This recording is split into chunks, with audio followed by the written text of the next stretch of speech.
ஆண்டவரும் உலக ரட்சகருமாயிருக்கிற கர்த்தராகிய இயேசு கிறிஸ்துவனுடைய சர்வ வல்லமையுள்ள நாமத்திற்கே சகல துதியும் கனமும் மகிமையும் உண்டாயிருப்பதாக. கிறிஸ்துவுக்குள் அன்பான தேவ பிள்ளைகளே, இந்நாளிலேயும் கர்த்தர் நமக்கு மிகவும் அற்புதமான ஒரு வார்த்தையை தந்திருக்கிறார். நம்முடைய வாழ்க்கையில நாம் கிறிஸ்தவர்கள் என்று சொல்லும் பொழுது எல்லா விதத்திலையும் அவரை போல மாறுவதற்கு முயற்சிக்க கூடிய ஒரு வாழ்க்கையாக இருக்கிறது. கிறிஸ்தவ வாழ்க்கை என்று சொல்லும் பொழுது அது ஒரு பிராக்டிக்கல் லைஃபாக இருக்கிறது. அனுதினமும் நாம் அவரை போல வாழ்ந்து காண்பிக்க வேண்டியது அவசியமாய் இருக்கிறது. அது கஷ்டமான காரியம் என்பது நமக்கு தோன்றும். ஆனால் அவருடைய பரிசுத்த ஆவியினாலே நாம் எல்லாவற்றையும் ஜெயம் கொள்ளக்கூடிய ஒரு அளவுல நம்முடைய வாழ்க்கை மாறும் என்பதை நாம் அறிந்து கொள்ள வேண்டும். நம்முடைய பழைய காலங்கள், பழைய வாழ்க்கைகள் எல்லாமே மாற வேண்டியது அவசியமாய் இருக்கிறது.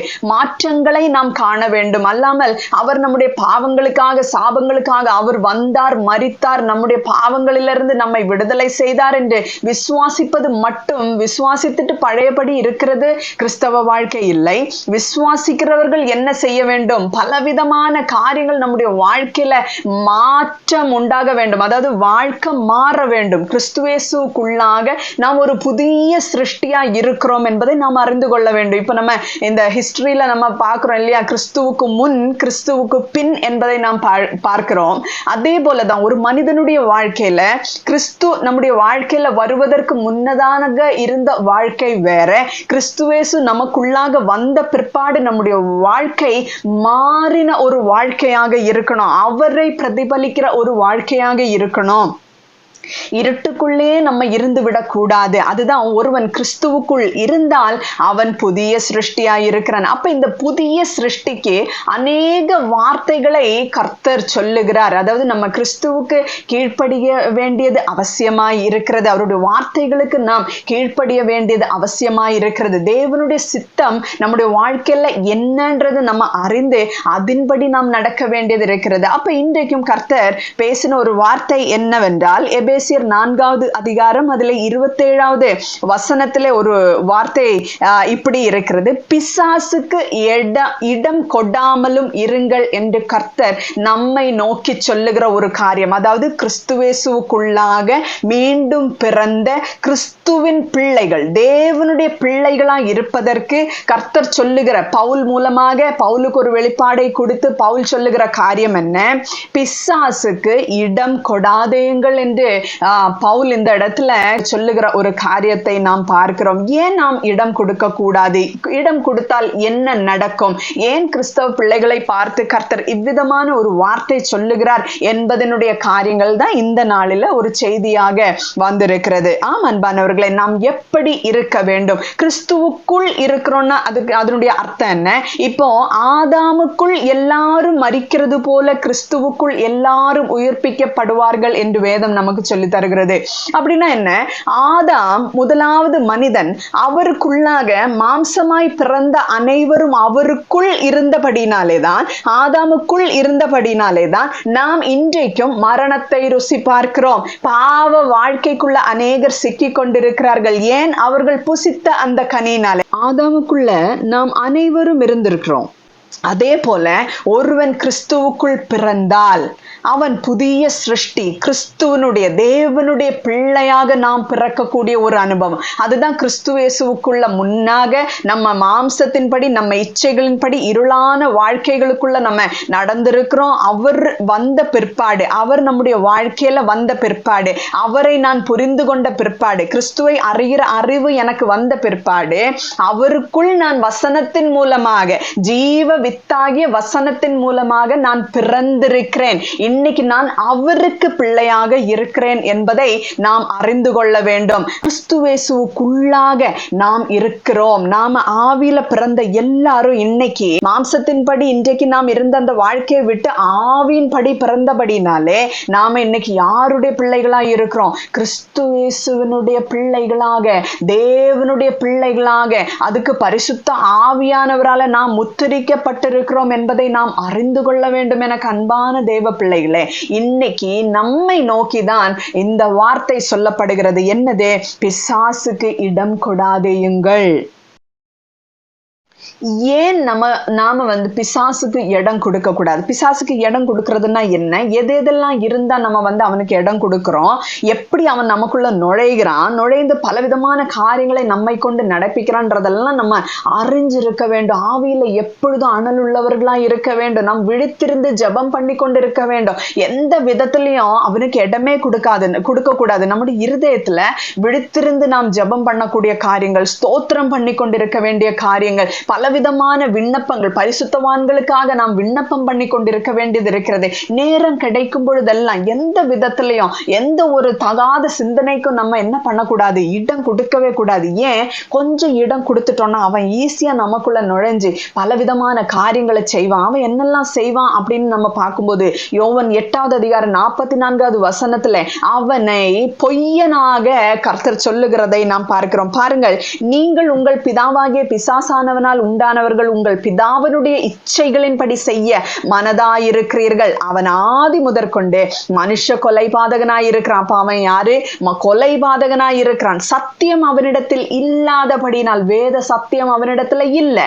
அப்போ அவன் சத்தியத்திலே நிலை நிற்கவில்லை. அவன் பொய்யனும் பொய்க்கு பிதாவுமாயிருக்கிறபடினால் அவன் பொய் பேசும்போது தன் சொந்தத்தில் எடுத்து பேசுகிறான். அதாவது கர்த்தராகிய இயேசு கிறிஸ்து அவர் சத்தியம், நானே வழியும் சத்தியமும் ஜீவனுமாய் இருக்கிறேன் என்று கர்த்தர் சொல்லுகிறார். ஆனா இவனை குறித்து கர்த்தர் என்ன சொல்லுகிறார் இந்த இடத்துல? அவன் பொய்யனும் பொய்க்கு பிதாவுமாய் இருக்கிறான். ஆமாங்க, அப்ப அவனுக்கு இடம் கொடுக்கும் பொழுது நம்மிடத்துல பொய் அநேகமாய் வரும். இல்ல, நான் ஒரு பொய் சொல்லும் போது, கிறிஸ்தவ பிள்ளையா இருந்து ஒரு பொய் சொல்லும் பொழுது நம்முடைய பிதா யாரு?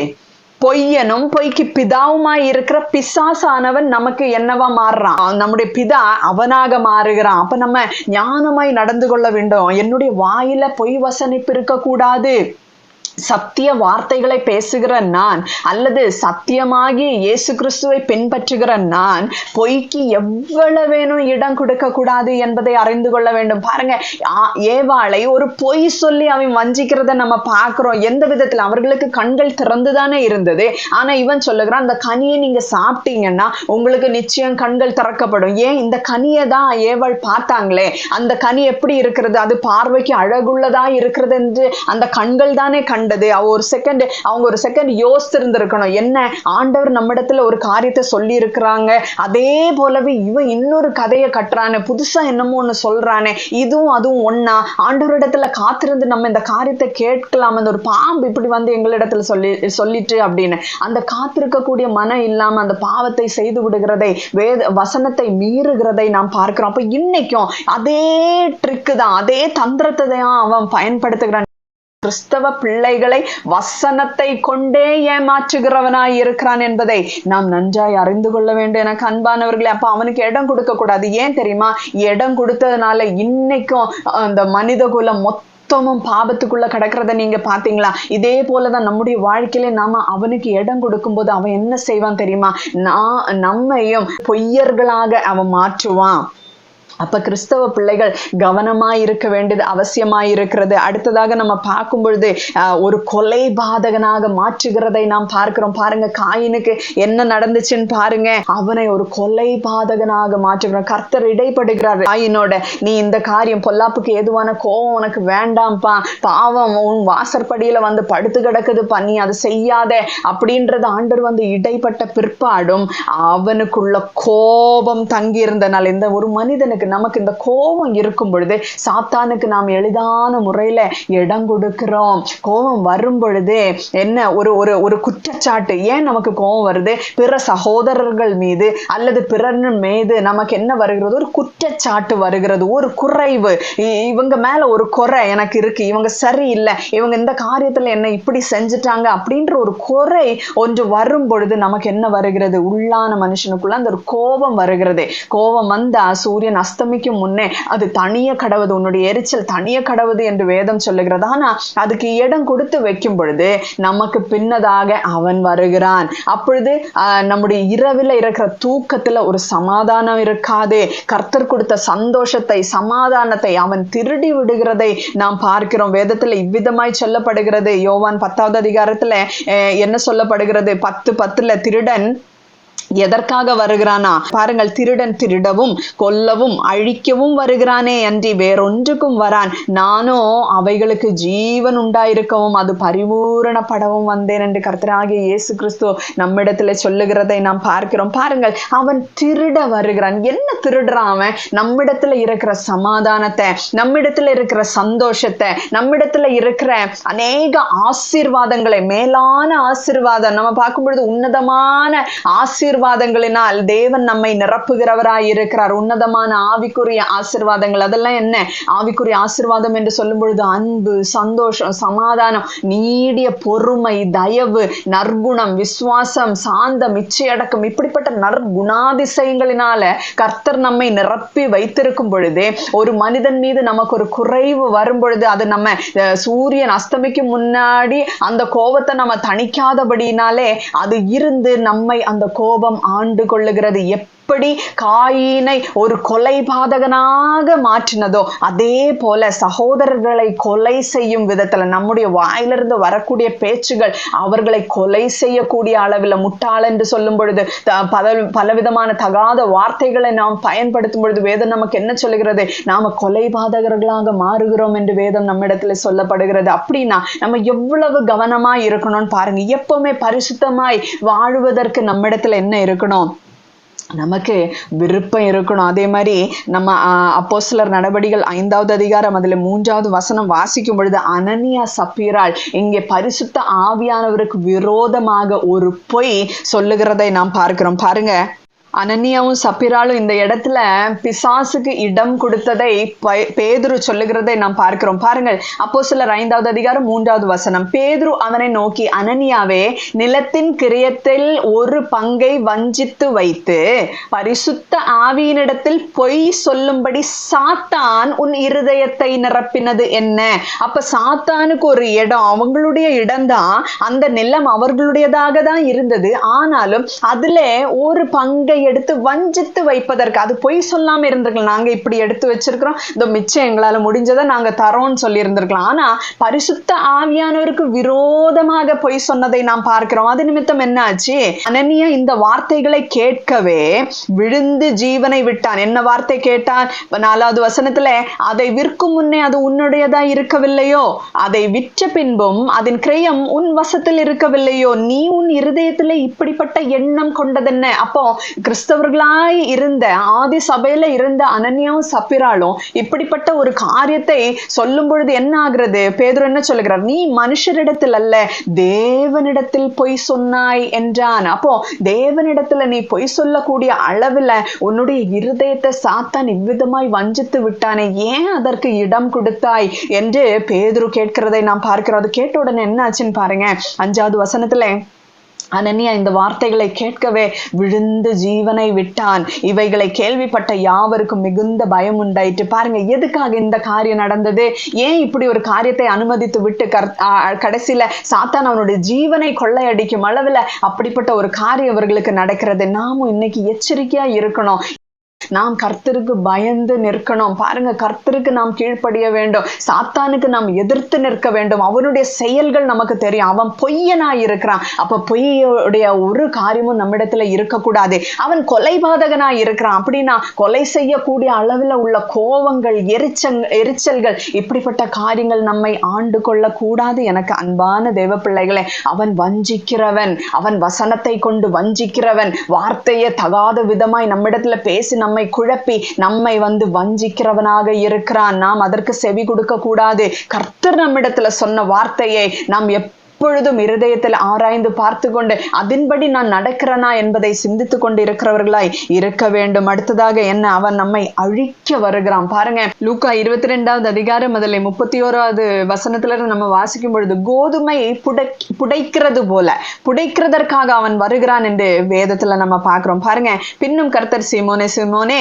இதோ கோதுமையை சுளகினால் புடைக்கிறது போல சாத்தான் உங்களை புடைக்கிறதற்கு உத்தரவு கேட்டுக்கொண்டான். மொத்த சீஷர்களையும் புடைக்கிறதற்காக உங்களை புடைக்கிறதற்கு உத்தரவு கேட்டுக்கொண்டான். நானோ உன் விசுவாசம் ஒழிந்து போகாதபடிக்கு உனக்காக வேண்டிக் கொண்டேன். நீ குணப்பட்ட பின்பு உன் சகோதரரை ஸ்திரப்படுத்து என்றான். அப்படின்னா என்ன அர்த்தம் பாருங்க. ஒரு மரண பயத்தை கொண்டு வந்து பாத்தீங்கன்னா அந்த பேதுருக்கு ஏன் அப்படி வருதுன்னா, ஒருத்தங்க வந்து கேக்குறாங்க, நீயும் அவர்களோடு கூட இருந்தவன் இல்லையான்னு கேட்கும்போது இவனுக்கு ஒரு பயம் வருகிறது. அப்போ சாத்தான் என்ன விதைக்கிறான் அப்படின்னு நம்ம பார்க்கும்போது, ஒரு பயத்தை விதைத்து விசுவாசம் நம்மிடத்துல இருந்து எடுபட்டு போகக்கூடிய அளவுல பாருங்க, மேய்ப்பனையே வெட்டும் பொழுது அந்த ஆடுகள் என்ன செய்யும்? அந்த ஆடுகளுடைய நிலைமை தான் என்ன? அவங்க சிதறடிக்கப்பட்டு போவார்களே. அப்போ இப்படிப்பட்ட ஒரு நிலைமை, ஒரு மனதைரியத்தை உடைக்கக்கூடிய அளவுல, அந்த விசுவாசத்தை உடைக்கக்கூடிய அளவுல அந்த சாத்தானுடைய தந்திரம் அந்த இடத்துல பலிக்கும்படிக்கு ஒரு காரியம் நடக்குது. ஆனாலும் தேவன் கர்த்தராகிய இயேசு கிறிஸ்து உன்னுடைய விசுவாசம் ஒழிந்து போகாதபடிக்கு உனக்காக வேண்டிக் கொண்டேன். அப்போ சற்று அப்புறத்துல என்றென்றைக்கும் அவர் நமக்காக வேண்டிக் கொள்ளுகிற தேவனாக தான் இருக்கிறார். ஆனா நாம இடம் கொடுக்கும் பொழுது அந்த ஜெபம் என்ன ஆகிறது? சற்று யோசித்து பாருங்க. அவர் ஜெபிக்கும் பொழுதே, அவர் நமக்காக பரிந்து பேசிக்கொண்டு இருக்கும் பொழுது நாமும் சற்று இப்புறத்துல முழங்கால் படியிட்டு, ஆண்டவரே எங்களுடைய விசுவாசம் எந்த விதத்திலையும் எங்களை விட்டு ஒழிந்து போகாதபடிக்கு, கர்த்தாவே நாங்க எப்பொழுதும் உடைய வார்த்தைகளுக்கு நாங்க கீழ்ப்படிந்திருக்கும்படிக்கு எங்களை நீங்க அந்த ஒரு வாழ்க்கைக்கு நேராக நடத்துங்கன்னு அவரை நோக்கி நம்ம எப்பொழுதுமே ஜெபிக்க வேண்டியது இருக்கிறது. பாருங்கள், சாத்தானுக்கு இடம் கொடாதேயுங்கள். எந்த விதத்திலையும் அவனுக்கு நம்ம இடம் கொடுக்க கூடாது. அப்படின்னா பாருங்க, நம்ம யாரையாவது மன்னிக்காம இருந்தோம்னா சாத்தானுக்கு நம்ம இடம் கொடுக்கிறோம். நம்ம பார்த்தோம், கோபம் இருந்துச்சுன்னா நம்ம இடம் கொடுக்கிறோம், எரிச்சல் இருந்துச்சுன்னா நம்ம இடம் கொடுக்கிறோம், பலவிதமான காம விகாரங்கள் இருந்ததுன்னா அதுக்கு இடம் கொடுக்கிறோம். சாத்தானுக்கு எல்லா விதத்திலும் இடம் கொடுக்க. தாவீதுனுடைய காரியத்துல பாத்தீங்கன்னா சாத்தானுக்கு ஒரு வழிபோக்கனுக்கு ஒரு இடம் கொடுத்தது போல அந்த காரியம் நடந்த உடனே பாருங்க எவ்வளவு பெரிய ஒரு தப்பான காரியம் தாவீதுனுடைய வாழ்க்கையில நடந்தது. இப்படி சாத்தானுக்கு தேவனுடைய பிள்ளைகளை எவ்விதத்திலும் அழித்து போட வேண்டும் என்று எண்ணம் கொண்டவனாய் இருக்கிறான். அவன் கர்ச்சிக்கிற சிங்கத்தை போல எவனை விழுங்கலாமோ என்று வகை தேடி சஞ்சரித்து கொண்டிருக்கிறவனாக இருக்கிறான். அவனுக்கு நம்ம இடம் கொடுக்க கூடாது. நம்ம யோசிக்கணும், நம்முடைய இருதயத்துல என்ன இருக்கு? யார் மேலேயாவது கோபம் இருக்கா? யார் மேலாவது நமக்கு குறை இருக்கிறதா? யார் மேலேயாவது நமக்கு கசப்பு இருக்கிறதா? யார் மேலேயாவது நமக்கு தேவையில்லாத காரியங்கள் இருக்கிறதான்றது நம்ம நிதானித்து பார்க்க வேண்டும். பாருங்க, யூதாஸ் காரியோத்து கர்த்தரோடு கூட இருந்த 12 பேரில் ஒருவனா இருந்தான். ஆனா அவன் எப்படி இருந்தான் தெரியுமா? அவன் திருடனா இருந்தான் என்று வேதம் சொல்லுகிறது. சாத்தான் திருட வருகிறவன். அவனுடைய குணாதிசயம் அது திருட்டு புத்தி, அது அவனுடைய குணாதிசயம். அப்போ இவன் திருடனா இருந்தபடினாலே இப்படி சொன்னான் என்று வேதம் நமக்கு சொல்லி தருகிறது. பாருங்க, யோவான் 12வது அதிகாரம் அதிலே 6வது வசனம். அவன் தரித்திரரை குறித்து கவலைப்பட்டு இப்படி சொல்லாமல், அவன் திருடன் ஆனபடியினாலும் பணப்பையை வைத்துக்கொண்டு அதிலே போடப்பட்டதை சுமக்கிறவனானபடியினாலும் இப்படி சொன்னான். பாருங்க, கையில என்ன வச்சிருக்கான்? பணப்பைய வச்சிருக்கிறான். அப்போ அவனுக்கு என்ன வருது? அந்த திருட்டு புத்தி அவனிடத்துல வருகிறதை நாம் பார்க்கிறோம். கர்த்தர் சொல்லுகிறார், நீர் எனக்கு தந்த உம்முடையவைகளை யாரும் கெட்டு போகாதபடிக்கு நான் காத்து கொண்டேன் என்று சொல்லுகிறார். கேட்டின் மகன் கெட்டு போனானே அல்லாமல் வேறு ஒருவரும் கெட்டு போகவில்லை என்று கர்த்தராகிய இயேசு கிறிஸ்து ஜெபிக்கும் பொழுது சொல்லுகிறதை நாம் பார்க்கிறோம். பாருங்க, கேட்டின் மகனாக அவன் மாறினான், பிசாசின் மகனாக அவன் மாறினான். ஏன்? அவனிடத்துல இருக்கிற அந்த திருட்டு புத்தி அநேக ஆத்துமாக்களை கொள்ளையடிக்கிறவனாக இருக்கிறான், அநேக ஆத்துமாக்களை திருடி செல்லுகிறவனாய் இருக்கிறான், பொய்யனும் பொய்க்கு பிதாவுமாய் இருக்கிறான். இப்படிப்பட்டவைகளுக்கு இடம் கொடுக்கும் பொழுது நாமும் அவனுக்கு பிள்ளைகளாக மாறி விடுகிறோம். பொய் சொல்லும் பொழுதே பொய்க்கு பிதாவாகி அவனுக்கு பிள்ளைகளாக இருக்கிறோம், திருடும் பொழுது திருடனாகி அவனுக்கு பிள்ளைகளாக இருக்கிறோம், கோபம் வரும் பொழுது பெருமை கொள்ளும் பொழுது அவனுக்கு பிள்ளைகளாக நாம இருக்கிறோம், கொலைபாதகனாக மாறும் பொழுது அவனுக்கு பிள்ளைகளாக நம்ம இருக்கிறோம். அப்ப நம்ம எந்த விதத்திலையும் அவனுக்கு நம்ம இடம் கொடுக்கும். எனக்கு கோபம் வந்துட்டுங்க, சரி பரவாயில்ல. வேதம் என்ன சொல்லுகிறது? சூரியன் அஸ்தமிக்கு முன்னே உன்னுடைய எரிச்சல் தனிய கடவுது. கோபம் வந்தாலும் பாவம் செய்யாமல் இருங்கள் என்று வேதம் நமக்கு சொல்லி தருகிறது. வேண்டாம், சாத்தானுடைய குணாதிசயம் தான் அதெல்லாம் நம்மிடத்துல வர வேண்டிய அவசியம் இல்லைங்க. நாம எந்த நேரத்திலும் எச்சரிக்கையா இருக்கணும். அப்படின்னா நம்ம இந்த காரியங்கள் மன்னிப்பு, நம்ம பிறனை கிறிஸ்துவேசுவனுடைய சன்னிதானத்துல நாம் மன்னிக்க வேண்டியது இருக்கிறது. பாருங்க, 2 கொரிந்தியர் 2வது அதிகாரம் 10-11 வசனத்துல பவுல் இவ்விதமாய் சொல்லுகிறார். பாருங்க, எவனுக்கு நீங்கள் மன்னிக்கிறீர்களோ அவனுக்கு நானும் மன்னிக்கிறேன், மேலும் எதை நான் மன்னித்திருக்கிறேனோ அதை உங்கள் நிமித்தம் கிறிஸ்துவனுடைய சன்னிதானத்திலே மன்னித்திருக்கிறேன். எங்க நான் மன்னிச்சிருக்கிறேன்? அவருக்கு முன்னதாக, அவருடைய சமூகத்துக்கு முன்னதாக, அவருடைய சன்னிதானத்துல நான் பிறனை மன்னித்திருக்கிறேன். ஏன்? சாத்தானாலே நான் மோசம் போகாதபடிக்கு அப்படி செய்தேன். அப்போ சாத்தானுக்கு இடம் கொடுக்கக்கூடிய இன்னொரு காரியம்தான் என்ன?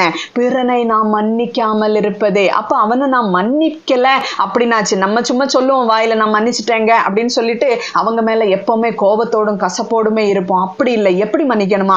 கிறிஸ்துவனுடைய சன்னிதானத்துல நான் மன்னித்திருக்கிறேன் அப்படின்னா அர்த்தம் என்ன? இனிமே நான் அதை ஒரு நாளும் நினைக்க மாட்டேன்றதுதான். கிறிஸ்துவனுடைய பிள்ளைகள் இவ்விதமாக தான் பிறனுடைய தப்பிதங்களை மன்னிக்க வேண்டும் என்பதை அறிந்து கொள்ளுங்கள். இல்லைன்னா நமக்கு திரும்பவும் சாத்தானுக்கு நாம் இடம் கொடுத்தது போல இருக்கும். பவுல் என்ன சொல்லுகிறார்? சாத்தானாலே நான் மோசம் போகாதபடிக்கு அப்படி செய்தேன். எப்படி செய்தேன்? கிறிஸ்துவனுடைய சன்னிதானத்துல நான் மன்னித்திருக்கிறேன். அவனுடைய தந்திரங்கள் நமக்கு தெரியாதவைகள் அல்லவே. அப்ப மன்னியாமல் இருப்பதும் என்னதுதான்? அவனுடைய தந்திரத்துல ஒன்றாய் இருக்கிறது. கர்த்தருடைய பிள்ளைகள் மன்னிக்க தெரிந்தவர்களாய் இருக்கணும். எல்லா விதத்திலையும் தாழ்ந்து இருக்க தெரிந்தவர்களாய் இருக்கணும். தாழ்மையோடு இருக்க தெரிந்தவர்களாய் இருக்கணும். எல்லா அன்பினாலே நாம் சத்தியத்தை கை கொள்ளுகிறவர்களாய் இருக்கணும். அப்படின்னா நம்ம இதை ஜெயம் கொள்ளுவதற்கு நம்ம என்ன செய்யணும்? எப்படி இருந்தா அவனுக்கு நம்ம இடம் கொடுக்காம இருக்க முடியும்ன்றது வேதத்துல நம்ம பார்ப்போம்.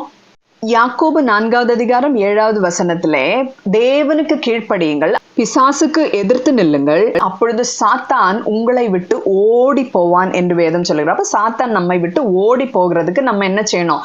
வேதத்துக்கு கீழ்ப்படியணும், சத்தியத்துக்கு நம்ம கீழ்ப்படியணும், கர்த்தருக்கு நம்ம கீழ்ப்படியணும். அப்போ இவனை எதிர்த்து நிற்கத்தக்கதாக நாம திராணி உள்ளவர்களா இருக்கணும்னு எபேசியர் 6வது அதிகாரம் 11வது வசனத்திலிருந்து 16வது வசனம் வரைக்கும் வாசிக்கும் பொழுது நாம அவனுக்கு எதிர்த்து நிற்கத்தக்கதான திராணி நம்மிடத்துல இருக்கணும். அது எப்படி வரும் அப்படின்னாச்சுன்னா, தேவனுடைய சர்வாயுத வர்க்கத்தை நாம் தரித்து கொள்ள வேண்டும். நம்ம இதை அனலைஸ் பண்ணணும். அதாவது நம்மை கொஞ்சம் நம்ம நிதானித்து பார்க்க வேண்டியது இருக்கிறது, ஆராய்ச்சி பண்ணி பார்க்க வேண்டியது இருக்கிறது. என்னிடத்தில் இதெல்லாம் இருக்குதா அப்படின்ட்டு பாருங்க. ஏனெனில் மாம்சத்தோடும் இரத்தத்தோடும் அல்ல, துரைத்தனங்களோடும் அதிகாரங்களோடும் இப்பிரபஞ்சத்தின் அந்தகார லோகாதிபதிகளோடும் வான மண்டலங்களில் இருக்கிற பொல்லாத ஆவிகளின் சேனைகளோடு நமக்கு என்ன உண்டு? போராட்டம் உண்டு. கிறிஸ்துவின் பிள்ளையாக பிறந்திருக்கிற அனைவருக்கும் இந்த போராட்டம் உண்டு. கர்த்தருடைய வசனத்தை அதன்படி நடக்க வேண்டும் என்று விரும்புகிற தேவனுடைய பிள்ளைகளுக்கு பின்னதாக இருக்கக்கூடிய ஒரு எதிராளி அவன் சாத்தான். அவன் எல்லாருக்கும் அவனுக்குள்ள அடங்கிட்டு இருக்கிற அல்லது அவனுடைய பிள்ளைகளாக இருக்கிற பொய்ய பேசி எப்படி வேணாலும் இருக்கலாம்னு நினைச்சு அகங்காரத்தோடும் பெருமையோடும் பொறாமையோடும் இருக்கக்கூடியவர்களை அவனுக்கு அவங்கள கொண்டு ஒரு பிரச்சனையும் இல்லை. ஆனா தேவனுடைய வார்த்தையின்படி நடக்க வேண்டும் என்று நினைக்கிற பிள்ளைகளை கொண்டு என்ன உண்டு? அவனுக்கு ஒரு பிரச்சனை இருக்கிறது. ஆதலால் எவ்விதத்திலாகிலும் நம்மை கீழ்ப்படிய பண்ண வேண்டும் என்று அவன் நமக்கு எதிராக நின்று போராடுகிறவனாய் இருக்கிறான். அப்படின்னு நம்ம என்ன செய்யணும்? அவருடைய சர்வாயுத வர்க்கத்தை தரித்திருக்க வேண்டும். அப்போ வாசிக்கிறேன் 13வது வசனத்துல, ஆகையால் தீங்கு நாளிலே அவைகளை நீங்கள் எதிர்க்கவும் சகலத்தையும் செய்து முடித்தவர்களாய் நிற்கவும் திராணி உள்ளவர்களாகும்படிக்கு தேவனுடைய சர்வாயுத வர்க்கத்தையும் எடுத்துக்கொள்ளுங்கள், சத்தியம் என்னும் கச்சையை உங்கள் அறையிலே கட்டினவர்களாயும். அப்ப சத்தியம் நாம் அறிந்திருக்க வேண்டும். வேத சத்தியம் என்னன்றது நாம் புரிந்து கொள்ள வேண்டும். அவரை அறிகிற அறிவு நம்மிடத்துல இருக்க வேண்டும். அப்ப அது அறைக்கு கச்சையாக இருக்கிறது. அடுத்தது என்ன? நீதி என்னும் மார்க்கவசத்தை தரித்தவர்களாகவும். நம்மிடத்துல என்ன இருக்கணும்? தேவனுடைய நீதி நம்மிடத்துல இருக்கணும். நீதி என்னும் மார்க்கவசத்தை தரித்தவர்களாக இருக்கணும். அநீதியின் செயல்கள் எதுவுமே நம்மிடத்துல இருக்கக்கூடாது. எல்லா செயல்களும் எப்படி இருக்கணுமா? நீதி உள்ளவர்களா இருக்க வேண்டும். சமாதானத்தின் சுவிசேஷத்திற்குரிய ஆயத்தம் என்னும் பாதரட்சையை கால்களில் தொடுத்தவர்களை. நம்முடைய காலில ஒரு பாதரட்சை இருக்கணும். என்ன பாதரட்சை? ஆயத்தம் என்னும் பாதரட்சை. எந்த நேரத்திலும் ரெடியா நம்ம இருக்கணும். கர்த்தருடைய வார்த்தைக்கு கீழ்ப்படியா நம்ம ரெடியா இருக்கணும். அவருடைய வருகைக்கு எதிர்பார்த்து கொண்டிருக்கிற பிள்ளைகளாக நம்ம ரெடியா இருக்கணும். எப்ப வந்தாலும் கர்த்தர் எப்ப வந்தாலும் நாம் போறதுக்கு ரெடியா இருக்கணும். அந்த ஆயத்தம் நம்ம இடத்துல இருக்கணும். சமாதானத்தின் சுவிசேஷம் யாரிடத்துல எப்பொழுதும் நாம சொல்லுவதற்கு அந்த சுவிசேஷத்தின் ஒளி நம்முடைய முகத்துல பிரகாசித்து கொண்டே இருக்க வேண்டும். இருளில் இருக்கிற ஜனங்களுக்கு விடுதலை கொடுக்கும்படிக்கு இந்த சத்திய வார்த்தையின் வெளிச்சத்தை வீசக்கூடிய அளவுல நம்ம இருக்கணும், ஆயத்தமா இருக்கணும். அடுத்ததாக என்ன? பொல்லாங்கன் எய்யும் அக்கினி அஸ்திரங்களை எல்லாம் அவித்து போடத்தக்கதாய் எல்லாவற்றிலும் மேலாக விசுவாசம் என்னும் கேடகத்தை பிடித்து கொண்டவர்களாயும் நில்லுங்கள். பாருங்கள், பேதுருவினுடைய விசுவாசம் அழிந்து போகாதபடிக்கு கர்த்தர் அவனுக்காக ஜெபித்தார். அவன் என்ன செஞ்சான்? ஒரு அக்கினி அஸ்திரத்தை பேதுருவுக்கு நேராக தொடுத்து விடுகிறதை நாம் பார்க்கிறோம். பாருங்கள், எந்த விதத்திலையும் அவன் மோசம் போகாதபடிக்கு, அவனுடைய விசுவாசம் கெட்டு போகாதபடிக்கு ஜெபித்தேன் என்று கர்த்தர் சொல்லுகிறாரே.